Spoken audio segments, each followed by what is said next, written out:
Bendiciones para todos. Este es tu podcast Encendidos y hoy nuestro tema es el milagro de la cruz. Está con nosotros nuestro hermano Aldemir y nuestro hermano Rafael de la Fiud. ¿Cómo están? Bien, bendecidos, felices de este espacio y de poder compartir este mensaje con todos ustedes. Excelente, hermano. Feliz de poder estar hoy nosotros tres en la mesa. Y bueno, no, es una bendición. Qué bueno tenerlos. Qué bendición poder hoy compartir y hablar de lo que tanto amamos. Sí, es importante este tema del día de hoy porque finalmente de alguna forma siempre la cruz lo estamos relacionando con dolor, la estamos relacionando con peso, con sacrificio, con enfermedad y efectivamente cuando Jesús le dice a sus discípulos toma tu cruz y sígueme, estaba hablando de que aún en medio de lo que pudiéramos estar viviendo, pues siguiéramos al Señor, pero que esa cruz sería más llevadera. Pero listo, ahora el concepto de cruz o llegar a la cruz en términos de Jesús es diferente a como la vivía el pueblo judío antes. Entonces ahora quisiera preguntarte, Aldemir, ¿tú qué piensas? ¿Tú qué piensas de que desde la óptica de Jesús la cruz adquiere un significado diferente? Sí, indudablemente entendamos la cruz como un sacrificio o como un castigo de justicia para aquellas personas que habían cometido delitos atroces. Tenemos que tener en cuenta de que la cruz no era para todas las personas, no era un castigo para cualquier delincuente, no era un castigo para cualquier criminal, no era un castigo para cualquier delito que se hubiese cometido en ese entonces, ¿verdad? O para cualquier conducta, para castigar cualquier conducta. La cruz era, digamos, el castigo más atroz que había para las personas que habían hecho los actos más atroces de ese entonces. Pero yo siento que Jesús, como para ir introduciéndonos en el tema, Jesús empieza a darle un significado distinto desde el mismo momento en el que Jesús pasó por la cruz justo para perdonar cada uno de nuestros pecados, para llevar en sus hombros, para vivir la experiencia que a nosotros como pecadores nos habría tocado vivir. Es entonces cuando creo yo que la cruz y ese sacrificio empieza a tener un sentido redentor y no castigador. Tremendo, tremendo, hermano, porque precisamente me gusta porque una de las cosas que dice Jesús es que ustedes no me entregaron, yo me entregué. Impresionante. Entonces eso es increíble porque es un sacrificio que Él también decide cumplir la voluntad del Padre y ahí es donde claramente se cumple la profecía del profeta Isaías. Y básicamente creo que también el milagro también es un intercambio. Por allá en Corintios 5:21 vamos a encontrar también que dice que al que no conoció pecado, por el pecado se entregó. Entonces qué bonito también poder experimentar eso y poder palpar de cerca y vivir ese milagro con Jesús, poder caminar con Él también en medio de eso, porque también, además de eso, de que Él estaba en ese momento y esas palabras que Él al final dice, ¿cierto? Señor, si es tu voluntad, aparta de mí este cáliz, pero solo si es tu voluntad. Pero finalmente Él llegó a ese intercambio, al intercambio de finalmente al de no conocer el pecado, el ser un cordero, ¿no? Dice que fue entregado como cordero al matadero. Y ahí es donde se cumple esa profecía. Podríamos decir que Jesús en algún momento dado pudo haber tomado la decisión entonces de retirarse de la misión.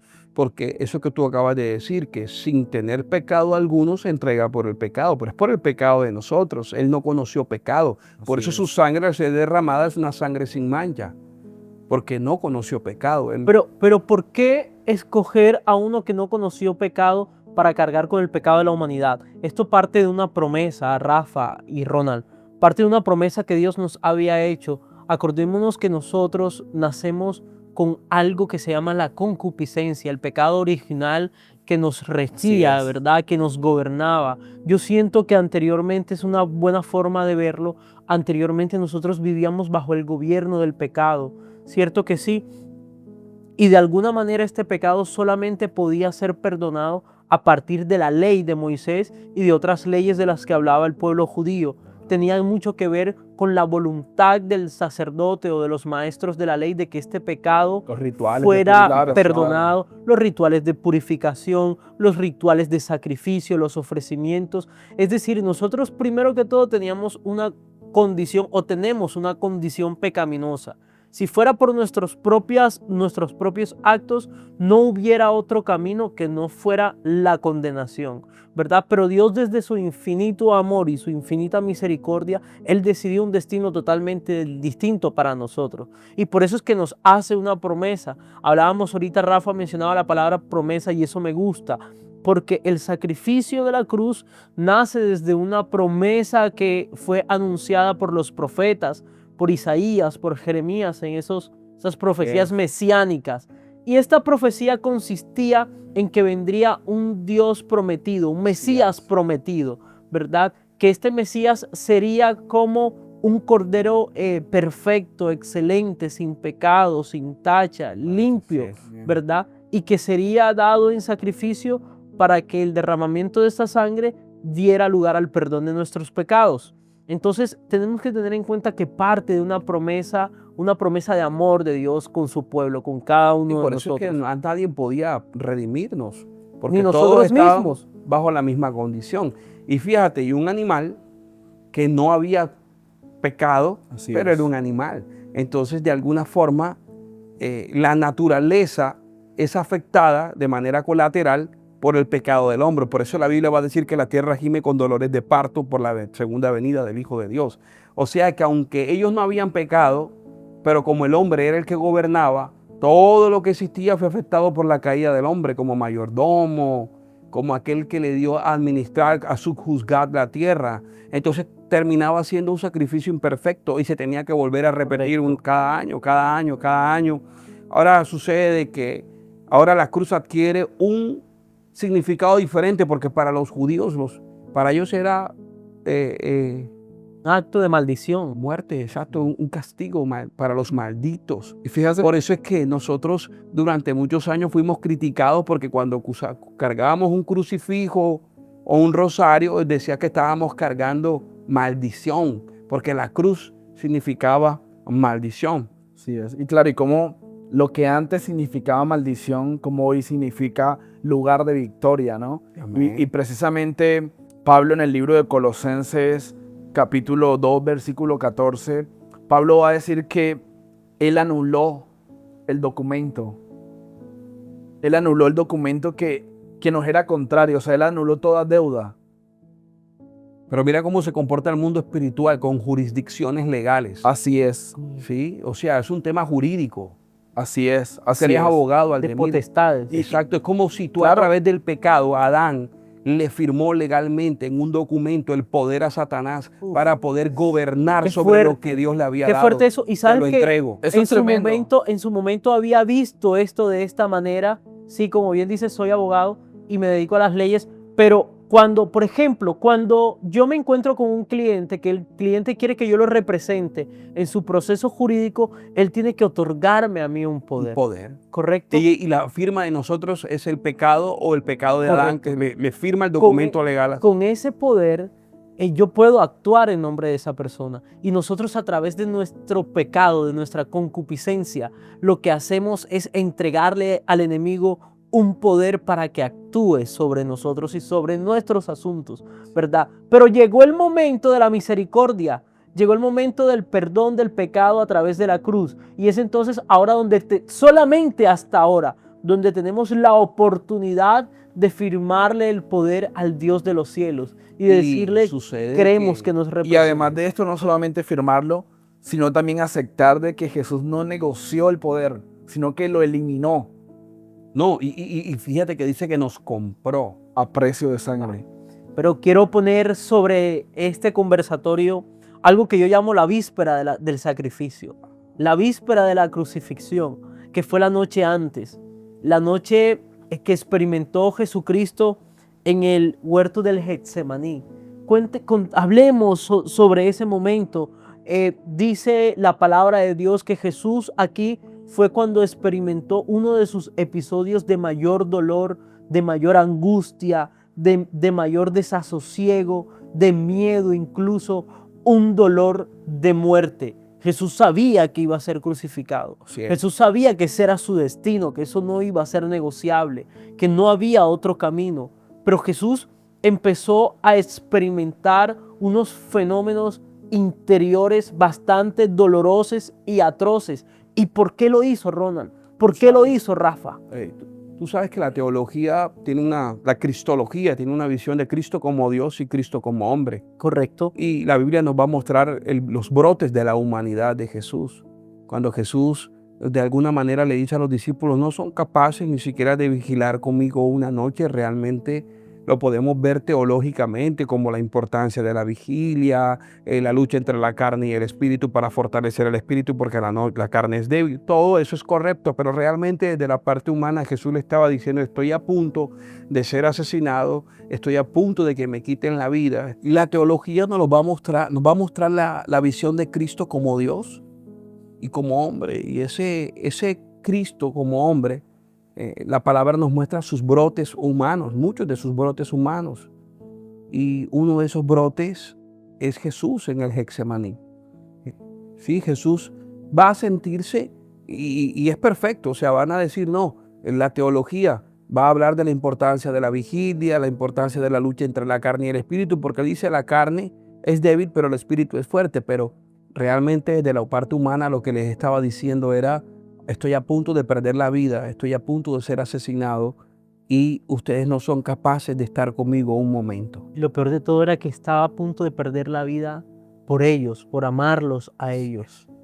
Se sentía solo, era la soledad. Y sabes que experimentando eso. esto es tremendamente poderoso porque, mis hermanos, si nos vamos al significado de la palabra Getsemaní, tiene un significado muy profundo porque significa el lugar donde se exprime el aceite, o una prensa de aceite significa. Y Jesús en este momento, que tú lo decías, Alde, era la noche anterior, La víspera. la víspera, en este momento él se encontraba justo de camino a la prensa de aceite, justo de camino, y el Getsemaní era el lugar donde las aceitunas se juntaban, se prensaban y empezaba a brotar el aceite de ellas, ¿sí? Entonces podíamos ver aquí algo muy interesante y es que el aceite no sale fácil, Tienen que pasar sale un bajo proceso. presión, bajo un proceso. Ahora, ¿tú sabes a quién tipifica el aceite en la palabra de Dios? Claro, el Espíritu Santo. En otras palabras, para poder recibir la unción del Espíritu, las virtudes Total, del Espíritu, tú necesitas ser Y prensado. aquí se cumple ese momento donde él reúne a sus discípulos y les dice, hey, les conviene que yo me vaya, Así les es, conviene. así es. Entonces nos damos cuenta que el propósito de Dios, el plan, la estrategia de salvación de Dios tenía que ver con que Jesús pasara por el Getsemaní, tenía que ver con el hecho de que Él le dijera, Señor, aparta de mí este cáliz de amargura. Tenía que ver con que Él les dijera, pero que no se haga mi voluntad sino la tuya.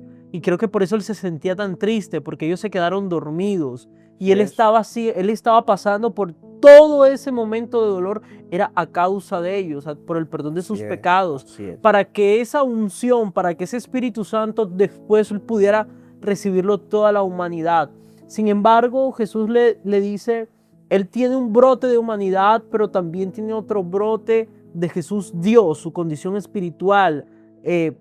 Toma poder ahí y dice que no se haga mi voluntad sino la tuya. Yo creo que yo en el caso de Jesús no le hubiese dicho eso. Claro, de pronto lo vemos como un brote de Dios, pero realmente creeríamos que es un fruto del Espíritu. Sí. Tú sabes que él vivía bajo, él era un hombre, él era ungido, el ungido del Señor, ¿verdad? Claro.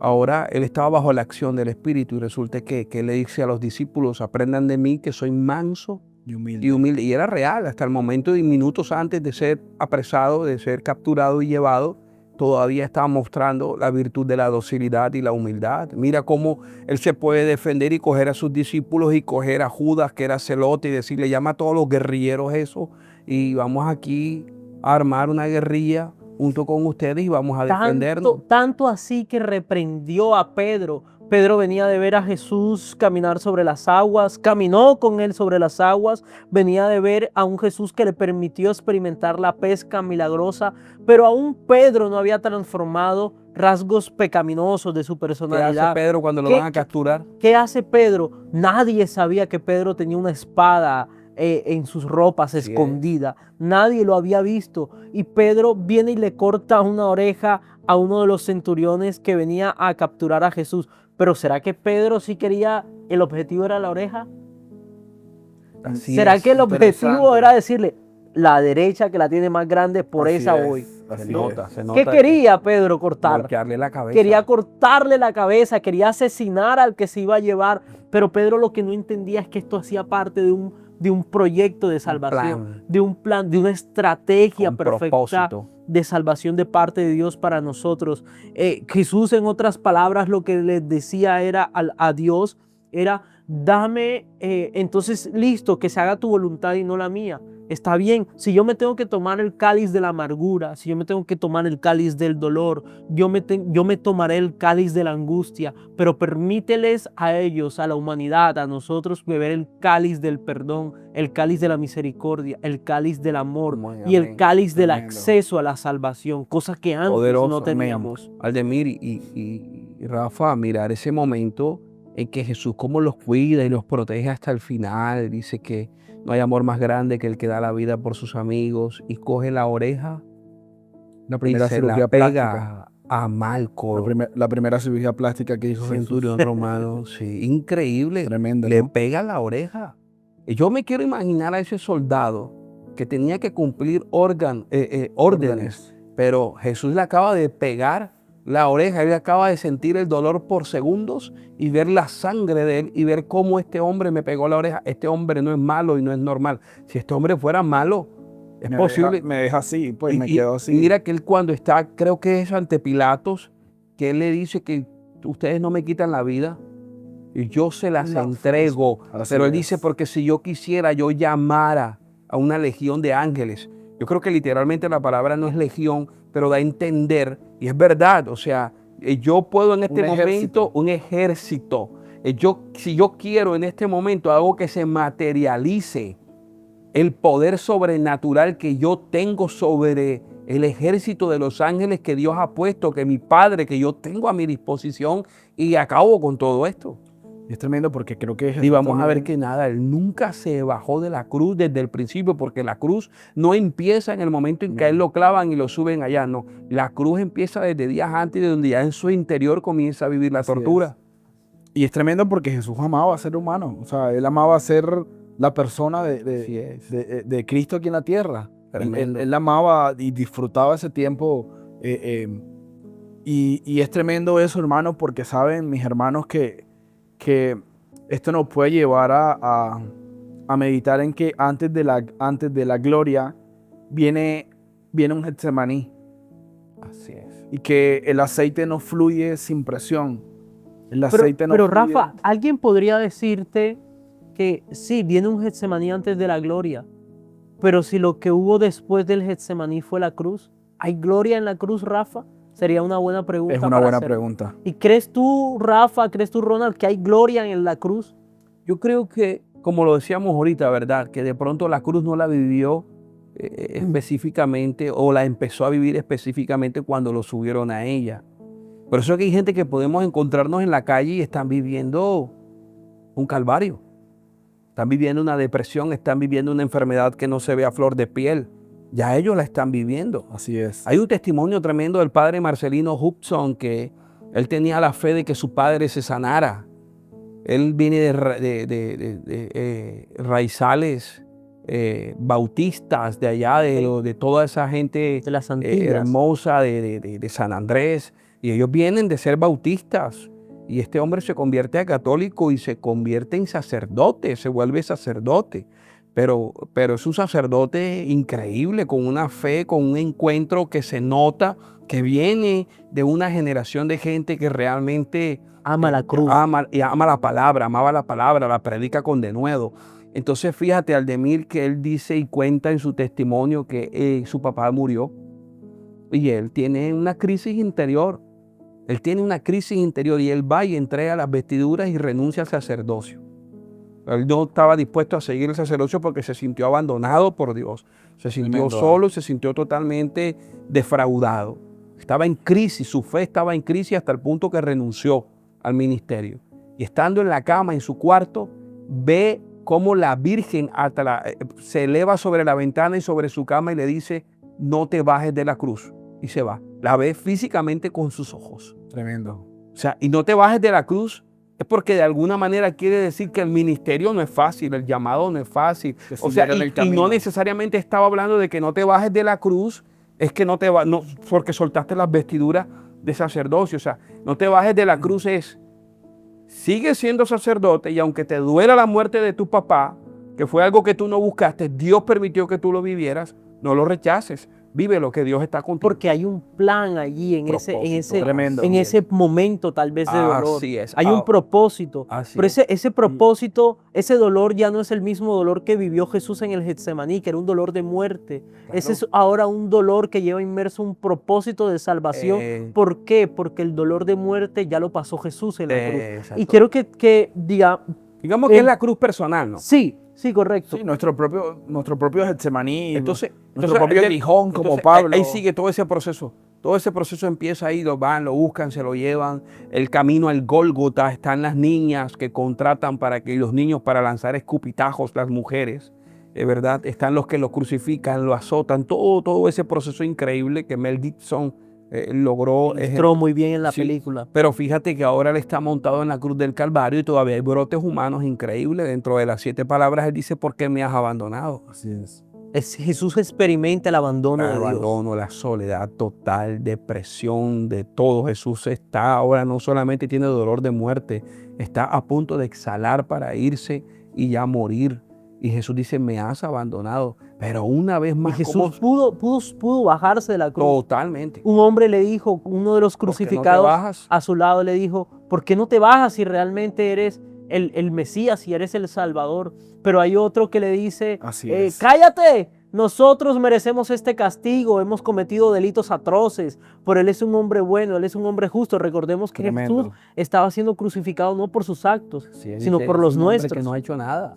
Era por nuestros actos. Así es. Y el ladrón de la cruz le dice, maestro, acuérdate de mí cuando estés en el reino de los cielos. Y a mí me causa un impacto extraordinario esta escena, porque ese ladrón no solamente estaba crucificando su delito ahí, no estaba pagando por Amén. su delito, Tremendo. sino que estaba crucificando su condición de pecador, estaba crucificando su lejanía de la gracia y estaba crucificando ese estar desprovisto de la misericordia de Dios. Fíjate Amén. cómo en algún momento dado es posible que esa capacidad que tenía el ladrón de identificar quién era Jesús, porque el poder decir que él no había hecho nada y que no merecía estar Así ahí, es. es porque el ladrón tenía que haber tenido conocimiento de quién era Jesús. Pudo haber Ahora, escuchado. y verlo entre los grupos Claro, que venían a hacer los también. milagros, los testimonios. Pero fíjate esto, posiblemente nunca había decidido en abrirle la puerta de su corazón en otros momentos.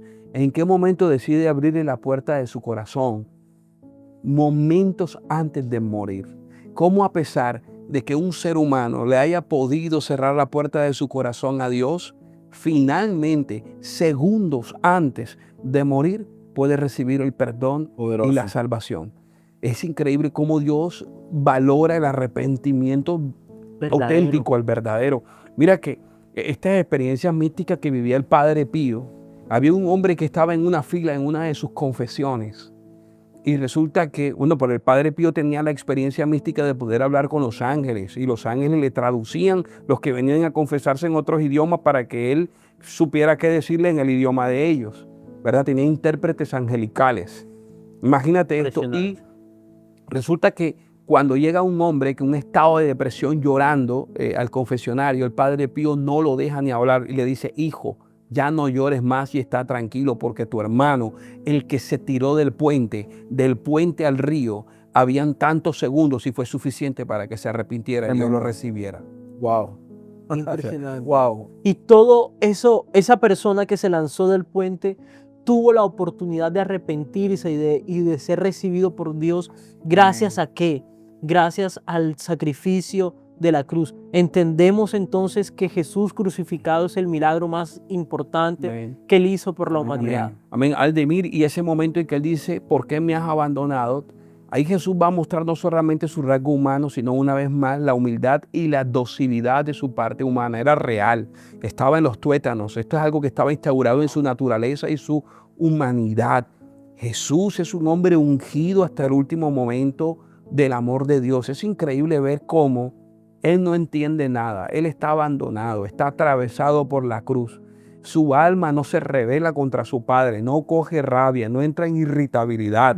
Jesucristo no se rebela contra los hombres que están a su alrededor, sino que para rematar Los acusa, no los reprocha. nada. Y para rematar es como si estuviera parafraseando y dice, no entiendo nada, estoy sufriendo, no me merezco esto, pero aún así es en tus manos que yo encomiendo mi espíritu. Tremendo, porque ahí es donde se cumple. O sea, no, sea mi no te voluntad. promesa. No te entiendo, no entiendo por qué me haces sufrir y aún Así así es. no me voy de Tremendo. tu presencia, no me voy de tu lado. Y ahí se cumple eso que el mismo Jesús dice, no se haga mi voluntad.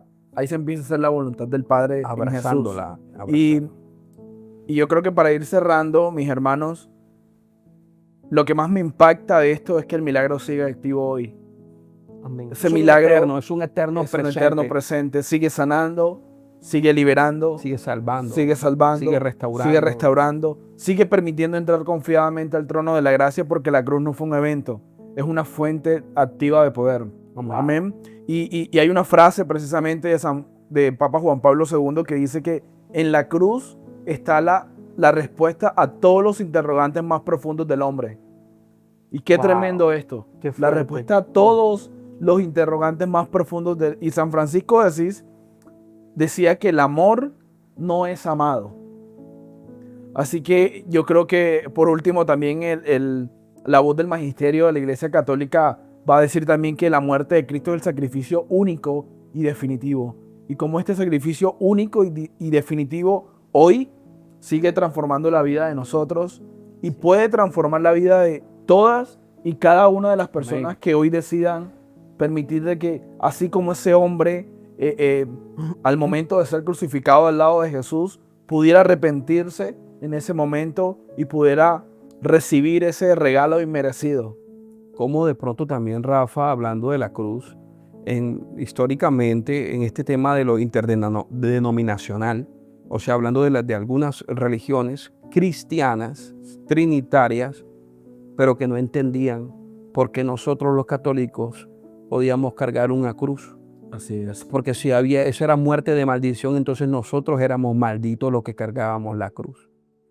Yo creería que más o menos apenas hasta hace un par de décadas o 15 años comenzaron a entender que Jesús le cambió el significado a la cruz, que lo que un día era un lugar de maldición terminó convirtiéndose para nosotros en un lugar de bendición. Fíjate, y uno de los ejemplos que tenemos para esto es que en una época los que tenían la piel de color eran de alguna manera, se le atribuían el concepto de esclavos. Resulta que eso cambió, ¿verdad? Sí, pero sí. Fue resignificado. Fue resignificado, siguen teniendo, sí, un color, pero simplemente no son esclavos. No quiere decir que entonces porque sigan cargando con el color, siguen siendo esclavos. Jesús resignificó la cruz. Amén. ¿Sí? Wow. Ahora, cuando Satanás en el mundo espiritual ve la cruz, Satanás nos recuerda que ahí Dios mataba a los malditos y yo en esa cruz, yo hice desastres y cogía y la dignidad del hombre la llevaba y no, ahora cuando él ve la cruz, ¿qué es lo que recuerda? Ahí me vencieron a mí. Así es. Ahí fue donde me Ahí engañaron. fue donde sanaron las enfermedades, donde se perdonaron los pecados. Redimieron. Ahí fue donde lo que yo hice en el Edén se perdió. Sí, ahí fue donde culminó el desfile de victoria en el campo físico y ahí, eso fue lo que le dio la entrada a él al infierno y me quitó las llaves de la muerte. Tremendo. Para darle a la humanidad las llaves de la vida. Amén. Y es que creemos que los milagros más importantes fueron caminar sobre las aguas o la multiplicación de los peces, incluso la resurrección de Jesús mismo. Pero el milagro más importante de la historia fue el paso de la cruz. Amén. Porque ahí le quitó las llaves de la muerte a Satanás para entregarnos a nosotros las llaves de la vida eterna. Vida eterna, vida en abundancia. Amén. Los demás son milagros, consecuencias de el gran milagro. Amén. Wow. Amén. Consecuencia de ese gran milagro que Jesús no se bajara de la cruz, sino que decidiera permanecer ahí por todos nosotros. Han pasado más de 2000 años y estamos aquí todavía enamorados de Él, Tremendo. de la cruz, del acto que Él hizo. Yo creo que ha sido un podcast muy hermoso, un podcast muy es. bello. Entonces, les Enriquecedor. quiero dar muchas gracias por estar aquí compartiendo este podcast tan poderoso, el milagro de la cruz. Y un abrazo para todos. Este ha sido tu podcast Encendidos y que Dios los bendiga. Chao, chao.